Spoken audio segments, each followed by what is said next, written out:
Okay, let's get down to the brass tacks. My name is James. This is Nate. And these are games. See what we got this week from the supervisor and others. And others. All my shit I got from other people. I didn't buy anything from the supervisor this week. This video's over. Where'd you get all your shit?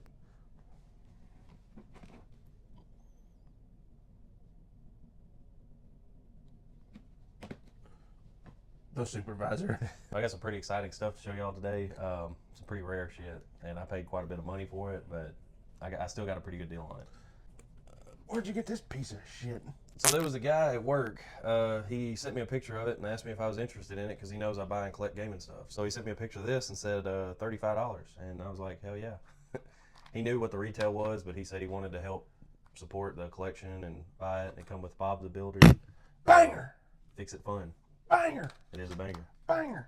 Everything works good. All the buttons are great. He took really good care of it. All the stickers are in great condition. I mean, pretty solid Game Boy. What do you think? He probably bought the Game Boy back in the day, bought Bob the Builder, put Bob the Builder in it, was like, this game fucking sucks. He put it in a shoebox, it's been in a closet for 30 years. I have some Game Boy shit. Today, from the supervisor, I purchased this Pokemon Red for Game Boy. Yeah, pretty solid still. It ain't no Bob the Builder, but yeah, the supervisor puts brand new batteries in all his Pokemon games. Or yeah, I think he tries to do it in all his Game Boy games. Yeah. So the next game I got, it had the manual with it. Digimon Racing. I really liked Digimon back in the day. I actually preferred Digimon over Pokemon. I got this for $10. So we're gonna give that a try. I really don't have high hopes in this, but we're gonna give it a try anyway. So I met this guy on Facebook. He was selling some PlayStation 1 games. Originally, these were the games that I bought from him. Then he brought out some more games and said they had a heftier price tag on them. These were those harder to find games. The only thing I haggled was he was selling these for $300, and I had him throw in a PlayStation 2 game. I was like, dude, I'll do it if you throw in this game because I'm really eager to play this game. It looks pretty cool. But these games were cool, but these were way fucking cooler. So I'm going to show you these that I bought originally. I can't tell you much about PlayStation, man. I've never owned a PlayStation 1 or played any of the games on PlayStation 1. Comment down below how crazy you think this. The guy's never played PS1 games. I paid $85 for all these. Grand Theft Auto, the director's cut. Let me tell you about some Grand Theft Auto, man. The original GTA, I have so many good memories of. And GTA 2. That one too. This is not just Grand Theft Auto. This is Grand Theft Auto and Grand Theft Auto London 1969. Okay, before DLC, this was DLC. What you would do is you would insert this disc into your system. It would give you a message. Please insert the Grand Theft Auto disc. So you would have to have the original GTA. You would have to put that disc back in. And from what I remember, I think you would have to put the London disc back in. And it would pretty much use the same maps and everything, but it would change the entire game. This is wild. Because I remember my friend Josh bought this GTA London game, and we put it in, that message popped up, and we didn't have the first one. We had GTA 2, but we didn't have the first one. So we had this game forever and couldn't play it. And we finally got to play it one time. It's pretty much the same type of gameplay as the first two, but fun story. If you played every modern Grand Theft Auto game, you would probably hate the fuck out of these games, by the way. But if you started on these games, you probably have fond memories of them. Shadow Man. Good game. I have this game. Tenchu Stealth Assassin. Decent game. This was the only case that was a little rough. It's a jewel case. But the manual looks great, and the game looks great, and it works. So Tenchu. It's like a stealthy ninja game. Soul Blade. Soul Blade. Would you say this was Soul Calibur 1 technically? This is the original Soul Calibur game. Now, in arcades, this game was called Soul Edge, if you didn't know. Now, Soul Edge, I have fond memories of going into Walmart back in the day, with the old Walmart, when they used to have the little lobby thing in the front, and they used to have arcade cabinets like, fuck. That's a 30-year-old piece of tape right there. Yeah, Hydro Thunder. They used to have Hydro Thunder.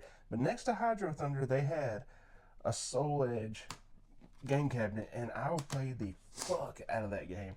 But continue. So, last but not least, the heavy hitter, Final Doom. The only shitty thing is the manual has been cut. It's only the cover of the manual. I don't know why anybody would do this, but at least it will look good on a shelf. Okay. I'm gonna go on some of my games before he gets in his other stack that he bought from that guy. And that guy looked like that, by the way. Yeah. His name is Slim, by the way. That's Slim. Bully on Wii. I love Bully. This is correlates with Grand Theft Auto if you didn't know. If you love Grand Theft Auto, Bully's an amazing game. Bully on the Wii. I've never played it on the Wii. I'm going to play it on the Wii. Got this for like $5. I put a lot of time in this series of games when I was younger. And this one was the first game I bought with my very own PlayStation 2. And this game was fairly new at the time when I got it, but this is SmackDown vs. Raw 07. The first copy of this game I ever owned, I actually had this game signed by Jerry Lawler. Jerry the King Lawler, if you didn't know who that is. He's a old school wrestler from back in the day around our neck of the woods.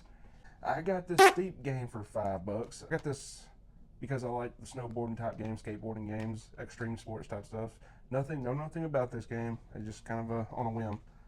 This is the fourth in the series of Destroy All Humans. This is Path of Furon.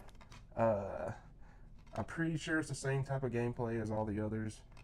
Don't hate, but I like Hot Wheels. Not necessarily like playing with Hot Wheels like I did as a kid, but the subject all the way around.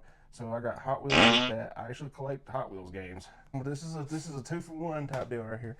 These games aren't expensive at all. I think I paid like $1 a piece for them, but these are for Xbox, Amped and Amp 2 snowboarding games. I like extreme sports games, Tony Hawk, all that type shit. So got a couple snowboarding games. They probably suck. Who knows? We'll see. For Wii, Mario Party 8. I know I got Mario Party 7 recently. Mario Party is pretty fun when you got people to play with. Yes. If you're playing with it by yourself, you got problems. The last video, I had Dragon Ball Z Budokai, and now I own on the same system Dragon Ball Z Budokai 2. This is the $300 stack that I bought from that guy after we met back up, and I thought about it real hard because I mean $300 is quite a bit to drop on some games, especially a small stack like this. Let me show you what I got. So this was the throw-in game. I got him to throw in, just kind of sweeten the deal. Musashi. I'm very eager to play this game. I love the foil shiny front cover of it. I think that looks just cool. I don't know if it's hitting the light. Like yeah, holographic. it's like a fucking holographic Pokemon card, dude. It looks so cool. Hey, let's backtrack here. Yeah. This is also shiny holographic Pokemon cover too. Look at that. I just had to steal my thunder. Yeah.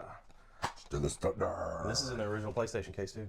It looks pretty dope. I mean, it looks like cell shaded like a comic book. What's that game? Kingdom Hearts? No. He's got the laser sword. Star Wars. No. Star Wars. It's a slasher. You know, they run around and slash shit. No More Heroes. Oh. I was say the first thing I thought it was Kingdom Hearts for some reason. Yeah. I thought it was a Kingdom Hearts game when I first seen it, but then I realized he wasn't holding a keyblade. He was holding a fucking samurai sword. Actually, I don't know how this one ended up in here. Oddworld was another game that I got from the original stack. That's a good game. Yeah. That's a series, actually. And I think, if I'm not mistaken, it's still somewhat continuing. This is Abe's Odyssey. That's the first in the Oddworld series, if you didn't know. It's the only one I don't have. Now we're going to get into the $300 games that I got him to throw this in to sweeten the pot. So, I'm going to start off with these two. Parasite Eve, this is one of the more closer to the bottom tier of this stack right here. Parasite Eve is okay, this is a horror game. I think Square made, or Squaresoft they were called at the time. Square's like the RPG company, made like Final Fantasy and this and that. A lot of people in the horror community talk about this game. Next up, Capcom versus SNK Pro. Those games are like a dime a fucking dozen, dude. They're expensive. They are expensive, but dude, those games are like, I feel like if you play one fighting game, you've played them all. Which, there's a lot of fighting games I do like, but that's one of those, it's like if you play any like Street Fighter type game or whatever, it kind of just falls right in line with it. Which, if you like that stuff, I'm not knocking you or nothing, it's just not necessarily my thing. So these four titles were kind of the four titles that me and James was kind of fangirling over. Digimon World and Digimon World 2. Digimon World 3 is one of my favorite RPGs of all time. Now, these two are definitely not on par. I feel like every Digimon game they make, they change the type of gameplay it is. And these are no exception to that. Here's the highest tier PlayStation game that I got from them. Tomba and Tomba 2. I took a picture of them. I left, and I was like, I'll think about it. And then I sent James a picture of, you know, the higher tier stack of games, and he's like, dude, every one of those games I need for my collection. These games, to me, are very reminiscent of Rayman, especially the way it goes from 1 to 2. It's very, very similar to how Rayman went from Rayman 1 to Rayman 2. and like aspect of it being side scroller to kind of like a 3D type effect. Me and James have talked about playing these games and doing like let's plays or something like that. And then maybe when we get done with the video, if somebody wants these games bad enough, we'll cut you a deal on them. Or if we decide not to keep them, James may be greedy and take it like he did with that Zelda game. Give you Zelda Oracle of Ages. What if I want? Thank you. I paid $385 for this whole stack. But like I said, I don't care. I don't make a living doing this stuff, so I don't care to lose money. As long as we're building a community that's working with each other, we're preserving great games, and we're sharing it with everybody. Call it there. Yeah. Fuck off.